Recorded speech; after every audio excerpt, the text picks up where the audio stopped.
Good evening, friends. Tonight I share a story where the deepest, most primal fear comes to life, the fear of becoming a victim, trapped in a dance of destiny between the instincts of fight or flight. Lean in closer. Listen if you dare, as we journey through a night where I faced the intruder. It was a night like any other, or so it seemed as I walked home, the familiar path offering an illusory comfort. My footsteps were steady, echoes mingling with the whispers of trees. Nothing was out of place, and yet a shiver traced my spine, an omen perhaps dismissed as the chill of the night. They say your home is your castle, your sanctuary. But what happens when that sanctity is violated?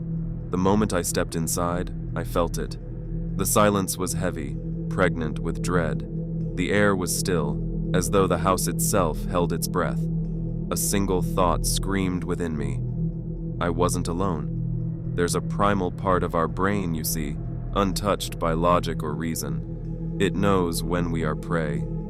The shadows seemed to shift, darkness coiling around me like a living thing. My heart hammered a warning, drowning out my thoughts. Someone was there, hiding in the shroud of night that had settled inside my home. I could feel their malice, a suffocating presence that turned my sanctuary into a hunting ground. It wasn't a thought, not really. More like an instinct older than time. Fight or flight. That eternal question we don't get to answer, not with our modern minds. It's answered in the trembling of hands, the cold sweat on your skin, the rush of blood sounding like ocean waves in your ears. I was prey, yes, but not helpless. The darkness that was my terror became my shield. Barefoot I moved, not a creature of thought, but of sheer raw survival. Each step was an eternity. Each breath a siren's call to the monster in my home. There, a whisper of movement against the dark, a darker shape yet, an absence of the meager light that dared penetrate the night. The intruder, a surge of adrenaline, a clarity in terror. I wasn't ready to be a victim. No, I couldn't be. A weapon. There's always a weapon. It's not about the violence, it's about survival. The weight of the knife was insignificant, and yet, it was everything. A lifeline. A promise. We shared the room, the intruder and I, divided by a chasm wider than the few feet of shadow between us. Death lay there, in that gulf.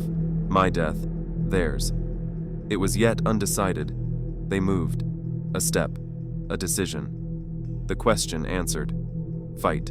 There was no thought, no plan. Only action, reaction. The clash of survival against the desire to harm, to terrorize.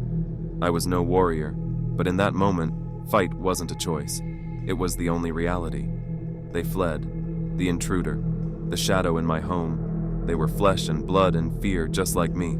They escaped into the night, and I was left with the tatters of my sanctity, the echoes of my survival. I stood in the aftermath, the knife in my hand, a testament to my answer. Fight. It wasn't bravery. It was necessity.